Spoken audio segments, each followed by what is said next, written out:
கர்த்தரும் இரட்சகருமாகிய இயேசு கிறிஸ்துவின் நாமத்தினாலே பீஸ்ஃபுல் மினிஸ்ட்ரி சார்பாக உங்களை சந்திப்பதில் மிகுந்த மகிழ்ச்சி அடைகிறேன். இன்றைக்கு கர்த்தரின் கரத்தை குறித்து பார்ப்போமா?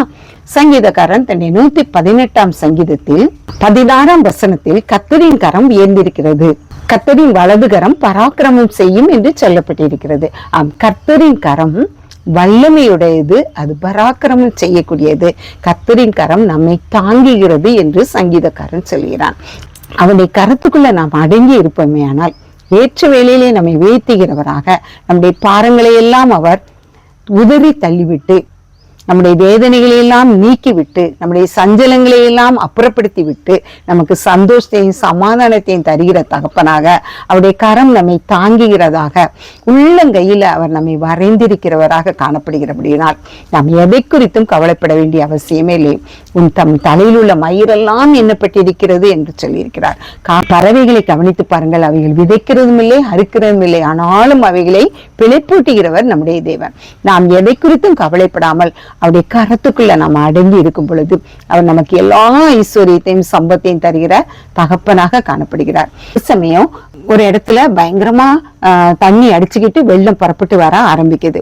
உடனே அந்த மக்கள் என்ன செய்யறாங்க, அந்த இடத்துல உள்ள மக்கள் பயந்து போய் இந்த இடத்தை விட்டு நம்ம கடந்து போயிடணும் அப்படின்னு சொல்லி எல்லா ஜனங்களும் வெளியே வராங்க. ஒரு பெரியவர் நடந்து வரும்போது அவர் பக்கத்துல ஒரு சிறுவன் விளையாண்டுகிட்டே தண்ணியில வரான். அப்ப அவர் சொல்றாரு, ஏடா தண்ணி வெள்ளம் வருதுல்ல, அவனை அடிச்சுட்டு போயிடக்கூடாதுல்ல, நீ ஏன் இப்படி விளையாண்டுகிட்டே வரேன்னானா. உடனே இவன் சொன்னானா, என் கையை எங்க அப்பா பிடிச்சிருக்காங்க, நான் ஏன் பயப்படணும் அப்படின்னானா. உடனே அவரு பெரியவர் அவனை பாக்குறாரு, அவனுடைய கரத்தை இவன் அவங்க அப்பாவை பிடிக்கல, அவங்க அப்பா கரம் இவனை பிடிச்சிருந்தது. உலக பிரகாரமான தகப்பண்டை கரம் நம்மை பிடித்து தாங்கும் பொழுது நாம் மிகுந்த தைரியத்தோடு அந்த பையனை போல நம்ம எல்லா காரியங்களிலையும் செயல்பட முடியும். ஏன்னா தகப்பன் தன் பிள்ளைக்கு ஒருபோதும் வஞ்சனை செய்கிறவர் அல்ல, தன்னுடைய பிள்ளைகளை வழிநடத்துகிறவராக காணப்படுவார். அதுபோலதான் நம்முடைய பரம தகப்பனும் படி கரத்தை நாம் பிடித்திருக்கும் பொழுது அவர் நமக்கு எல்லா வகையிலும் நன்மையான ஈவுகளை தர வல்லமையுடையவராக காணப்படுகிறார். 1 நாளாகமம் 4ஆம் அதிகாரம் 9-10 ஒரு மனிதனை குறித்து சொல்லப்பட்டிருக்கிறது. அதாவது துக்கத்தோடு தன் மகனை பெத்தேன்னு சொல்லி யாபேசுன்னு அவனுடைய அம்மா அவனுக்கு பெயர் வைக்கிறாரு. ஆனா யாபேஸ் என்ன செய்தான் தெரியுமா? கர்த்தருடைய சமூகத்துல அவன் விண்ணப்பம் பண்ணுகிறவனாக காணப்பட்டான். தான் வசனத்துல, யாபேஸ் இஸ்ரவேலின் தேவனை நோக்கி, தேவரீர் என்னை ஆசீர்வதித்து என் எல்லையை பெரிதாக்கி உமது கரம் என்னோடு இருந்து தீங்கி என்னை துக்கப்படுத்தாதபடிக்கு அதற்கு என்னை விலக்கி காத்தரலும் என்று வேண்டிக் கொண்டான்.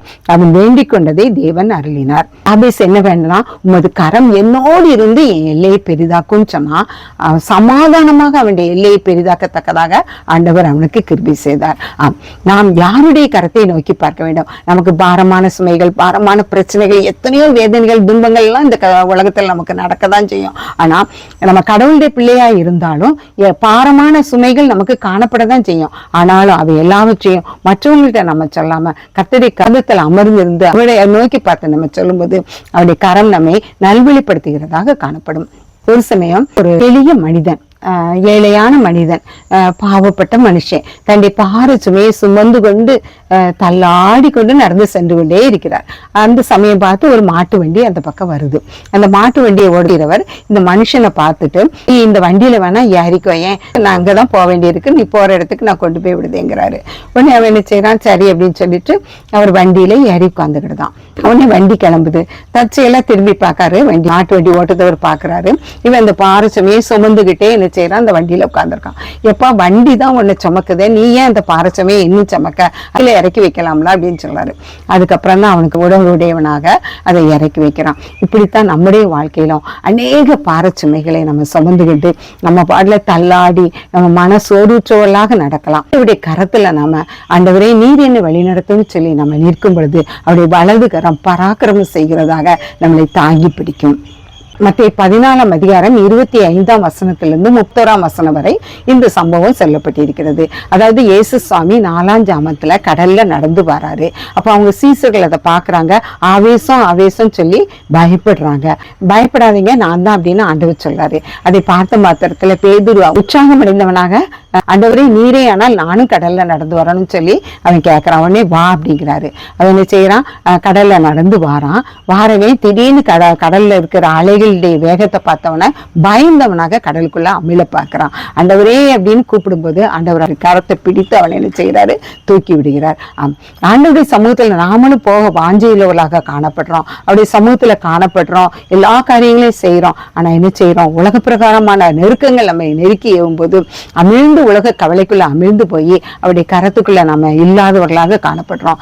ஆண்டவரேன்னு அவரை நோக்கி நம்ம கூப்பிடும் பொழுது அவர் கரம் பிடித்து நம்மை தூக்கி எடுப்பவராக காணப்படுகிறார். இப்படிப்பட்ட ஒவ்வொரு காரியங்களையும் நாம் ஆண்டவருடைய சமூகத்துல அவருடைய வேத வசனத்தை இந்த நாட்கள்ல நம்ம படிக்கிறவர்களாக, அதை தியானிக்கிறவர்களாக, அதன்படி நடக்கிறவர்களாக நம்ம காணப்படும் பொழுது அந்த ஒவ்வொரு காரியத்திலும் நம்மை கரம் பிடித்து நடத்துகிறவராக காணப்படுகிறார்.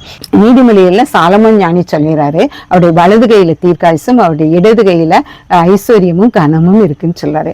அப்ப அவருடைய வலது கையில தீர்க்காயுசு, அவருடைய இடது கையில கனம் இருக்கிறபடியா நாம் ஆண்டோடைய சமூகத்தில் அவருடைய கரத்துக்குள்ள நம்மளை ஒப்பு கொடுக்கும் போது நமக்கு தீர்க்காயுசை தருகிறவராக இந்த உலகத்துல நம்ம வாழும் காலம் வரையும் கனமும் பேரும் புகழும் பெற்று வாழக்கூடியவர்களாக நமக்கு ஆண்டவர் ஒவ்வொரு காரியங்களையும் உதவி செய்ய நாம் அவருடைய கரத்துக்குள்ள அடங்கி இருப்போம். ஆண்டவர் தாமே இந்த வார்த்தைகளை ஆசீர்வதிப்பாராக.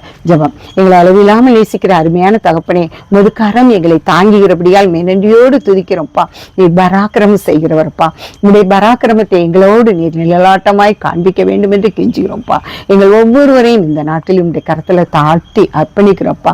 நீரே எங்களை பொறுப்படுத்து. உடைய மெல்லிய சத்தத்தை நாங்கள் கேட்கத்தக்கதாக எங்கள் ஒவ்வொருவருக்கும் நீர் அனுக்கிரகம் பண்ணும்.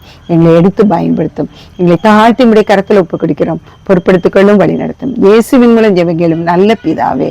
ஆமேன், ஆமேன்.